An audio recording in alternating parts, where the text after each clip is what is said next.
रत्नागिरी शहराला नेहमी ऐतिहासिक वारसा लाभला असं म्हणतो. त्याचं कारण असं आहे की ऐतिहासिक काही ठिकाणं अशी आहेत की रत्नागिरीमध्ये ती आजही सर्वसामान्य लोकांना म्हणा की बाहेर येणाऱ्या लोकांना म्हणा, अधिकाऱ्यांना म्हणा सुद्धा भुरळ घालते. तशाच प्रकारची एक वास्तू आज आपण ह्या ठिकाणी जे उभे आहोत ते आहे पोलीस अधीक्षकांचा बंगला.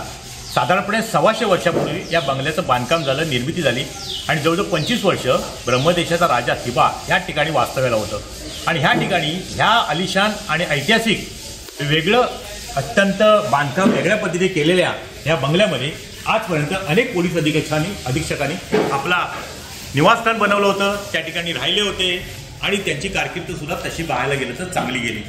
आणि आज आपण या ठिकाणी हे जे अत्यंत ऐतिहासिक वारसा लाभलेलं म्हणा किंवा एक पुरातन बांधकाम केलेलं म्हणा, त्यावेळच्या वास्तुशास्त्रज्ञांनी एक वेगळा नजराणा रत्नागिरीच्या ह्या ठिकाणी उभा केला आहे.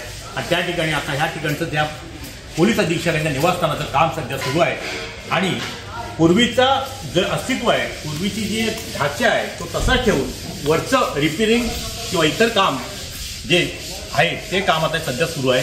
पोलीस अधीक्षक नितीन बगाटे यांच्याशी आपण संपर्क साधला असता त्यांनी ह्या कामाबद्दल, ह्या बंगल्याबद्दल थोडीशी नाराजी व्यक्त केली होती की पोलीस अधीक्षकांना सध्याच्या काळात कुठे राहायला निवासस्थान नाही आहे, हे कुठेतरी हे पोलीस अधीक्षक निवासस्थान कुठेतरी हेरिटेज करावं, सरकारने ताब्यात घ्यावं आणि पोलीस अधीक्षकांना राज्य शासनाने कुठेतरी नव्याने बंगल्याची निर्मिती करावी अशी त्यांनी मनोदय या ठिकाणी व्यक्त केला होता.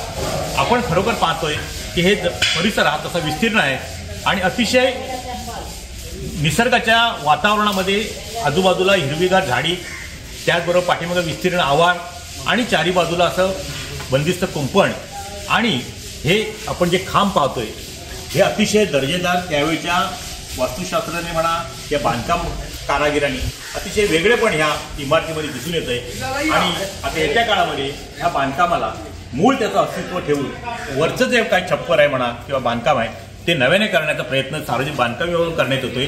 आणि किमान 2 महिनेचा कालावधी या बांधकामाला जाईल असं इथले ठेकेदार सांगतायत. एकंदरीत काय की जुनं ते सोनं अशा पद्धतीनेच काही रत्नागिरी शहरातल्या ज्या वास्तू आहेत त्याच्यामधलं हे पोलीस अधीक्षकांचं निवासस्थान. टाइम डिलेकरता किशोर मोरे, रत्नागिरी.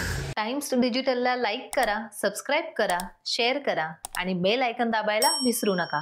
पाहत रहा टाइम्स डिजिटल.